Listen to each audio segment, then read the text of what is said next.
Hello குட்டீஸ், எல்லோரும் எப்படி இருக்கீங்க? என்னோடய பெயர் மதுமிதா. நான் தான் உங்களுக்கு கதை சொல்ல போகிறேன். இன்றைக்கி ஒரு குட்டி கதையை பற்றி பார்க்கலாம். கதையின் தலைப்பு என்ன தெரியுமா? தாய் ஒட்டகமும் குட்டி ஒட்டகத்தின் கேள்வியும். ஒரு ஊரில் தாய் ஒட்டகமும் குட்டி ஒட்டகமும் இருந்துச்சாம். ஒரு நாள் மாலையில் 2 பேரும் பேசிக்கிட்டே இருந்தாங்களாம். குட்டி ஒட்டகம் வாயோயாமல் கேள்வி கேட்டுக்கிட்டே இருக்குமா. அன்றைக்கும் அப்படிதானா. அம்மா அம்மா, நமக்கு மட்டும் முதுகில் திமில் ஏன் இருக்குது அப்படின்னு கேட்டுச்சான். அதுக்கு தாய் ஒட்டகம் சொல்லிச்சான், நாம் எல்லாம் இயல்பாக பாலைவனத்தில் வாழ்கிறவங்க. நமக்கு தண்ணீர் பாலைவன சோலையில் மட்டும்தானே கிடைக்கும், தினம் தினம் கிடைக்காதுல்ல.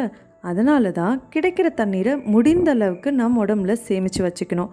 தண்ணீர் கிடைக்காத நாட்களில் பயன்படுத்தி கொள்வதற்கு தான் இயற்கை திமிலை கொடுத்துருக்காரு அப்படின்னு சொல்லிச்சான்.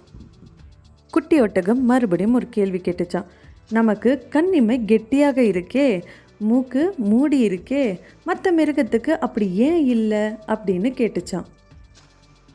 அதற்கு தாய் ஒட்டகம் பதில் சொல்லிச்சான், பாலைவனத்தில் மணல் புயல் அடிக்கும், கண்ணுலையும் மூக்குலையும் மணல் போயிடுமே, அதனால தான் நமக்கெல்லாம் இப்படி மூடி இருக்கு அப்படின்னு சொல்லிச்சான். மறுபடியும் குட்டி ஒட்டகம் ஒரு கேள்வி கேட்டுச்சான். அம்மாவின் கால் குழம்பை பார்த்துட்டு, இவ்வளவு பெரிய குழம்பு நமக்கு எதுக்குமா அப்படின்னு கேட்டுச்சான். அதுக்கு தாய் ஒட்டகம் பதில் சொல்லிச்சான், மணலில் நடக்கும்போது நம்ம கால் மணலில் புதையாமல் நடக்கணும்ல, அதுக்கு தான் நமக்கு இவ்வளோ பெரிய குழம்பு இருக்குது அப்படின்னு பொறுமையாக பதில் சொல்லிச்சான். மறுபடியும் இந்த குட்டி ஒட்டகம் அம்மாவிடம் ஒரு கேள்வி கேட்டுச்சான்.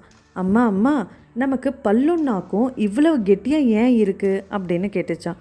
அதுக்கு அம்மா ஒட்டகம் சொல்லிச்சான், பாலைவனத்தில் செடி கொடியெல்லாம் கடித்து சுவைத்து சாப்பிட வேண்டாமா, அதுக்காக தான் இப்படி கெட்டியாக இருக்குது அப்படின்னு பட்டுன்னு பதில் சொல்லிடுச்சான். கடைசியாக குட்டி ஒட்டகம் ஒரே ஒரு கேள்வி கேட்டுச்சான். அம்மா, இதையெல்லாம் வச்சுக்கிட்டு லண்டன் குளிரில் இந்த மிருகக்காட்சி சாலையில் நம்ம 2 பேரும் என்ன செஞ்சுட்டு இருக்கோம் அப்படின்னு கேட்டுச்சான். அதை கேட்டதும் தாய் ஒட்டகம் பதில் பேச முடியாமல் அமைதியாக இருந்துடுச்சான். எல்லா கேள்விகளுக்கும் சரியாக பதில் சொன்ன தாய் ஒட்டகம் இந்த கடைசி கேள்விக்கு மட்டும் பதில் சொல்ல முடியாமல் அப்படியே நின்றுடுச்சு. இந்த கதையை கேட்டீங்கல்ல, இப்போ நான் ஒரு கேள்வி கேட்குறேன். எல்லா கேள்விகளுக்கும் பதில் சொன்ன அந்த தாய் ஒட்டகம் கடைசி கேள்விக்கு மட்டும் பதில் சொல்லவே இல்லை.